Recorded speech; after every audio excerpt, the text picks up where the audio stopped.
Hello, my dear student. আজি এই ভিডিঅ'টোত খুব কম সময়ৰ ভিতৰত স্বৰ্গদেউ চুডাংফা আৰু স্বৰ্গদেউ চুহুংমুঙৰ দিনত কি কি আহ, ঘটনা হৈছিলে ৰাজত্ব কালত আৰু তেখেতসকলৰ ৰাজত্ব কালত যি আমাৰ কাম হৈছিলে বা কি কি ঘটনা পৰিলক্ষিত হৈছিলে তাৰ ওপৰত কি কি কুৱেশ্যন আহিব পাৰে আজি ডিছকাছ কৰিম। ADRE 2.0 আৰু APSC JEE লেভেলৰ যিবোৰ এক্সাম বা এনি গভৰ্ণমেণ্ট অফ আছামৰ যিবোৰ এক্সাম তাত GS ত আহিবলগীয়া কুৱেশ্যন, ঠিক আছে। তো আপোনালোকে এই ভিডিঅ'টো চালেও নিশ্চয়কৈ কোনো প্ৰব্লেমেই নহ'ব, ইয়াৰ ভিডিঅ'তে আপোনালোকৰ কুৱেশ্যন আহি যাব পাৰে, ঠিক আছে। তো মেইনলি প্ৰথমতে চুডাংফা স্বৰ্গদেউ চুডাংফাৰ কথাখিনি আমি আগতে জানিলো, তাৰপিছত স্বৰ্গদেউ চুহুংমুঙৰ কথাটো আমি জানিলো। মেইনলি স্বৰ্গদেউ চুডাংফাৰ ৰাজত্বকাল আছিলে 1397 চনৰ পৰা 1407 চনলৈকে। অকে, মেইনলি আপোনালোকে নিশ্চয়কৈ গম পাইছে আছাম হিষ্ট্ৰীৰ এটা চিৰিজ চলি আছে টেকনিকেল গাঁৱলীয়া ইউটিউব চেনেল। আজিৰ চিৰিজটো হ'ল 2 নম্বৰ চিৰিজ আৰু এপিছড, ঠিক আছে। 1 নম্বৰ খণ্ডটো আপোনালোকে যদি চোৱা নাই আপোনালোকে চাই লওক। অকে, দেন এতিয়া আমি জানি লম কি কি কুৱেশ্যন আহিব পাৰে, কি কি ঘটনা পৰিলক্ষিত হৈছিলে তেখেতসকলৰ ৰাজত্ব কালত, মানে চুডাংফা ৰাজত্ব কালত প্ৰথমতে, ঠিক আছে। স্বৰ্গদেউ চুডাংফা, অকে। তেখেতৰ প্ৰথম কথাটো হৈছে he was also known as Bamuni Konwar as he was brought up in a Brahmin family। মানে বেচিকেলি চুডাংফা এজন ব্ৰাহ্মণ ঘৰত ডাঙৰ দীঘল হৈছিল বাবে তেওঁক কি কোৱা হৈছিলে বামুণী কোঁৱৰ। বামুণী কোঁৱৰ বুলি কাক জনা যায়, মেইনলি চুডাংফা। আৰু চুডাংফাৰ ৰাজত্বকাল আছিলে 1397 পৰা 1407 চনলৈকে। দেন দ্বিতীয় কথাটো কৈছে যে আপোনালোকে নিশ্চয়কৈ গম পাইছে চিঙৰি ঘৰ উঠা উৎসৱ was celebrated during his rule। মানে তেখেতৰ শাসন কালত আচলতে শিঙৰি ঘৰ যোনটো, তেওঁৰ শাসন কালত শিঙৰি ঘৰত উঠাৰ পৰম্পৰাগত অনুষ্ঠানটোৰ আৰম্ভণি হৈছিলে। বেচিকেলি আপোনালোকক শিঙৰি ঘৰৰ কথাটো অকমান জনাই দিছো।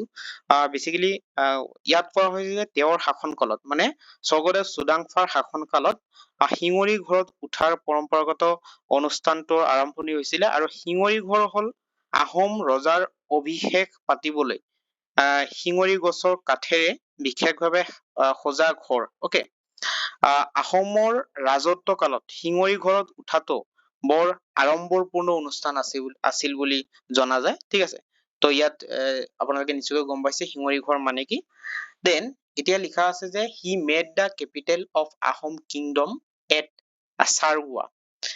তেখেতে কি কৰিছিলে, স্বৰ্গদেউ চুডাংফাই কৰিছিলে দিহিঙৰ পাৰৰ চাৰগুৱাত আহোমৰ ৰাজধানী পাতিছিলে। আপোনালোকে নিশ্চয়কৈ গম পাইছে অসমৰ আহোম ৰাজত্বত, অকে, আহোমৰ ৰাজধানী পাতিছিলে দিহিঙৰ পাৰৰ চৰগুৱাত। অকে, চৰগুৱাত ৰাজধানী পাতিছিলে কোনে, এইটো স্বৰ্গদেউ চুডাংফাই হব। অকে, নেক্সট আমি এতিয়া আলোচনা কৰিম স্বৰ্গদেউ চুহুংমুঙৰ ৰাজত্ব কালত কি কি হৈছিলে আৰু আহিবলগীয়া কুৱেশ্যন, ঠিক আছে।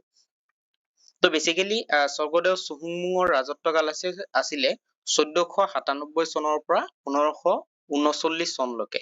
এইটো চনটো আপোনালোকে মনত ৰাখিব, 1497 to 1539। অকে, দেন এতিয়া আপোনালোকক জনাই আছো প্ৰথমতে ইয়াত কোৱা হৈছে he was also known as Dihingia Raja. Okay, তেখেতক কি কোৱা হৈছিলে স্বৰ্গদেউ চুহুংমুঙত দিহিঙীয়া ৰজা বুলি কোৱা হয়। হা, তেখেত বেচিকেলি তেওঁ আহোম ৰাজধানী পূৰ্বৰ চৰগুৱাৰ পৰা দিহিঙৰ পাৰৰ বকতালৈ তুলি আনিছিলে। কিয় অনা হৈছিলে, আপোনালোকে কি কৰিব, অসমীয়া যিহেতু শব্দবোৰ বেচিকেলি কম্পিউটাৰত অনাৰ অকমান প্ৰব্লেম পাইছিলো, সেইটো কাৰণে মই অসমীয়া ৱৰ্ডবোৰ এতিয়া আনিব পৰা নাই, যিহেতু সময় কম, খুব কম সময়ত আৰু খুব ভিডিঅ'টো যাতে ডাঙৰ নহয়, সেইটো কাৰণে মুখেৰে কৈছো, আপোনালোকে শুনি লব আৰু নোট ডাউন কৰি লব। বেচিকেলি ইয়াত কোৱা হৈছে যে he was also known as Dihingia ৰজা।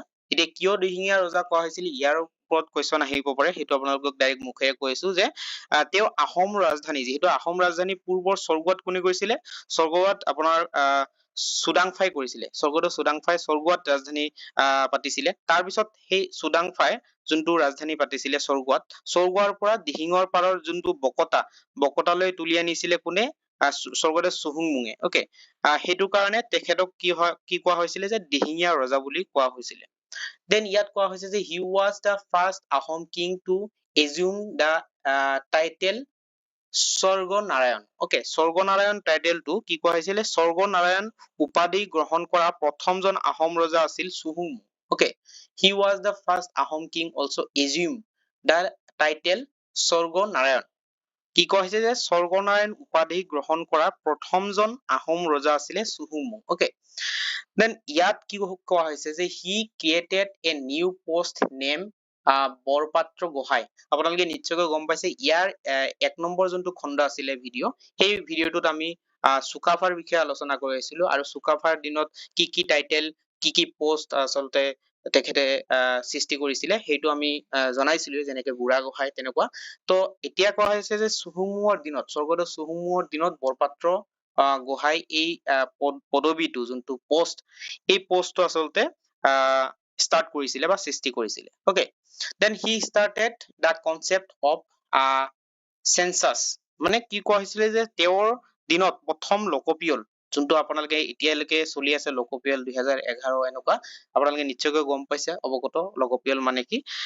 তেখেতৰ দিনতে মানে স্বৰ্গদেউ চুহুংমুঙৰ দিনতে কিন্তু দিনৰ পৰাই লোকপিয়লটো ষ্টাৰ্ট হৈছে যে তেওঁৰ দিনতে প্ৰথম লোকপিয়ল আৰু প্ৰজাৰ অৰ্থনৈতিক অৱস্থাৰ অনুসন্ধান কৰা হৈছিল। মানে ৰাইজৰ বা প্ৰজাসকলৰ অৰ্থনৈতিক অৱস্থাৰ অনুসন্ধান কৰাৰ কাৰণে লোকপিয়লটো তেওঁৰ দিনৰ পৰা ষ্টাৰ্ট কৰা হৈছিলে। আজিলৈকে কিন্তু লোকপিয়ল চিষ্টেমটো চলি আছে যিটো জনসাধাৰণৰ কাৰণে খুবেই ইম্পৰ্টেণ্ট, চৰকাৰৰ কাৰণে বহুত ইম্পৰ্টেণ্ট। ঠিক আছে, তো মেইন কুৱেশ্যন খিনি আপোনালোকে নিশ্চয়কৈ গম পাইছে। ইয়াত দেখা গৈছে যে 4টা টপিক লোৱা হৈছে, কিন্তু 4টা টপিকৰ মাজত কিমান যে কুৱেশ্যন লুকাইছে আপোনালোকে নিশ্চয়কৈ ভিডিঅ'টো যদি ভালদৰে শুনিছে নিশ্চয়কৈ বুজিব পাৰিছে। তো আপোনালোকক আজি এই ভিডিঅ'টোৰ মাধ্যমেৰে দুজন ৰজাৰ বিষয়ে আমি আলোচনা কৰিছো। ষ্টেপ বাই ষ্টেপ জনাম নেক্সট আৰু ভিডিঅ' আপোনালোকক ভিডিঅ' আকাৰে লৈ আহিবলৈ চেষ্টা কৰিম। নেক্সট আহোম কিংডমৰ যিবোৰ প্ৰতাপী ৰজা আছিলে সেই ৰজাবোৰৰ দিনত কি হৈছিলে ইম্পৰ্টেণ্ট কুৱেশ্যনবোৰ কিন্তু আহিব যিবোৰ আপোনালোকক এই ভিডিঅ'টোৰ মাধ্যমেৰে জনাম। Okay, দেন আজি ভিডিঅ' চলোৱাৰ বহুত বহুত ধন্যবাদ জনাইছো। যিসকলে চেনেলটো ছাবস্ক্ৰাইব কৰা নাই আপোনালোকে চেনেলটো ছাবস্ক্ৰাইব কৰক, আৰু যিসকলে ফেচবুক চলাই ফেচবুকত টেকনিকেল গাঁৱলীয়া ইউটিউব চেনেলটো ছাবস্ক্ৰাইব কৰি ৰাখিব, আৰু আপোনালোকে অফলাইন বা মেছেজ আকাৰে যদি কোনো আপডেট পাব বিচাৰিছে মানে আপোনালোকৰ কি ক'ব বিচাৰিছো যে মানে অফলাইন নহয় অনলাইনে বাট মেছেজ আকাৰে কেতিয়াবা আমি ভিডিঅ' আকাৰেও ইনফৰমেশ্যন দিব নোৱাৰো কেতিয়াবা পাৰ্চনেল ব্যস্ততাৰ কাৰণে।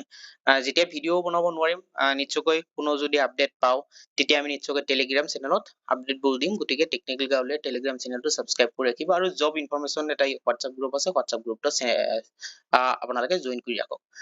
আজি ভিডিঅ' চোৱাৰ বাবে বহুত বহুত ধন্যবাদ জনাইছো। Thank you so' much, bye bye. আৰু এটা কথা আপোনালোকক কৈছো যে অসম বুৰঞ্জী এইটো এটা চিৰিজ চলি আছে, আপোনালোকে ষ্টেপ বাই ষ্টেপ চাই থাকক। ঠিক আছে, 1 নম্বৰৰ পৰা ষ্টাৰ্ট কৰিব। 1 নম্বৰ যিহেতু আমি চুকাফাৰ বিষয়ে আমি ডিছকাছ কৰিছো, ছেকেণ্ডত তেতিয়া আজি আমি চুডাংবা স্বৰ্গদেউ চুডাংফা আৰু চুহুংমুঙৰ কথাখিনি আমি আলোচনা কৰিছো। আশা কৰিছো বহুতখিনি কুৱেশ্যন আপোনালোকে পাই গৈছে। আশা কৰো এইকেইটা যদি টপিক আপোনালোকে ভালদৰে মনত ৰাখে আপোনালোকৰ এক্সামত কোনো প্ৰব্লেম নহয় আশা কৰিছো আপোনালোকৰ কোনো প্ৰব্লেম নহব। গতিকে ষ্টেপ বাই ষ্টেপ গোটেইখিনি চিৰিজবোৰ চাই থাকিব, আৰু প্লেলিষ্ট এটা আছে চিৰিজবোৰ যদি আপোনালোকে ভালদৰে বিচাৰি পোৱা নাই তেনেহলে আপোনালোকে এই চেনেলৰ ভিতৰত ভিজিট কৰক। ভিজিট কৰাৰ পিছত হোম পেজত যোৱাৰ পিছত তাত আপোনালোকে প্লেলিষ্ট কমিউনিটি টেব এনেকুৱা টেব পাব। প্লেলিষ্ট টেবত যাব, যোৱাৰ পিছত আপোনালোকে আছাম হিষ্ট্ৰী বা অসম বুৰঞ্জী নামৰ এটা প্লেলিষ্ট পাব, তাত আপোনালোকে ডিটেইলছ খিনি পাই যাব ষ্টেপ বাই ষ্টেপ 1 নম্বৰ 2 নম্বৰ 3 নম্বৰ তেনেকে ভিডিঅ' আহি থাকিব, আপোনালোকে চাই থাকিব। আজি ভিডিঅ' চোৱাৰ বাবে বহুত বহুত ধন্যবাদ জনাইছো। Thank you so' much, bye by.